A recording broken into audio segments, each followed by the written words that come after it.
Hello मंडळी, तर आज आपण एक पोह्यांची गोल भजी बघणार आहोत। आतून एकदम मऊ आणि बाहेरून एकदम खुसखुशीत। तर एकदम सोप्या इझी इन्ग्रेडियंटमध्ये आहे आणि बिना सोडा घालता ही भजी कमी तेलकट आपण कशी बनवायचे हे आपण सुरुवात करूया। तर सर्वप्रथम आपण घेतलेला आहे भिजवलेले पोहे घेतलेत आपण। त्याच्यानंतर आपण त्याच्यामध्ये बारीक चिरलेला कांदा, कोथिंबीर, कढीपत्ता, मिरची हे सगळं बारीक बारीक चिरून आपण त्याच्यामध्ये घालायचंय।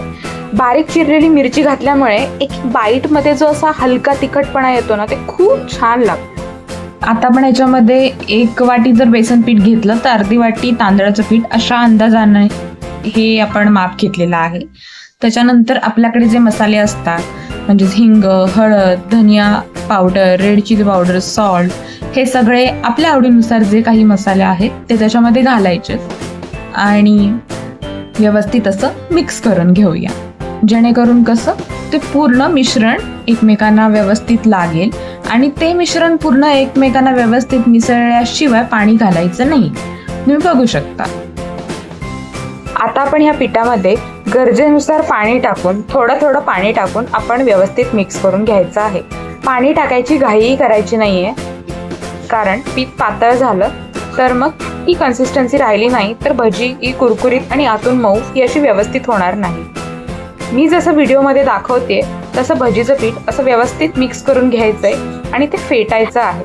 फेटल्यामुळे काय होतं तर भजी हलकी बनायला मदत होते, म्हणजेच आपल्याला सोड्याची गरज लागत नाही। तर अशा प्रकारे व्यवस्थित असं 2-3 मिनिटं तरी फेटून घ्यायचंय। पीठ आपलं रेडी झालेलं आहे, हे आपण 5 मिनिटं साईडला ठेवून देऊया मुरण्यासाठी। आता आपण तेल तापवून घेतलेलं आहे। आता आपण तेलामध्ये भजी सोडायला घेऊया। अशी हळवारपणे भजी सोडून घ्यायचे, जेवढी तेलामध्ये बसेल तेवढीच। 1 मिनिटांनी आता आपण भजी परतून घेऊया। भजी टाकल्या लगेच त्याला ढवळायचं नाही, कारण भजी तुटण्याची पण शक्यता असते आणि जर तुम्ही ॲल्युमिनियमच्या कढईमध्ये तळत असाल, ह्या अशा मी ज्या कढईमध्ये तळते तर त्या कढईमध्ये चिकटण्याची खाली शक्यता असते। सो थोडं 1 मिनिटानंतरच आपण ढवळून घ्यायचंय। दोन्ही साईडनी मस्तपैकी गोल्डन ब्राऊन कलर होईपर्यंत त्याला तळायचंय। तुम्ही बघू शकता। ह्या स्टेजला आल्यावर भजी आपण काढून घेऊया। आपली भजी ही रेडी झालेली आहे आणि तुम्ही नक्की करून पहा। अगदी इझी इन्ग्रेडियंट आहेत आणि घरच्या घरी बनणारे सुद्धा आहेत, विदाऊट सोडायचे आहेत। त्याच्यामुळे अजून काय हवंय, ह्या पावसाळ्यामध्ये मस्त आपण एन्जॉय करूया ह्या नवनवीन भजींसोबत।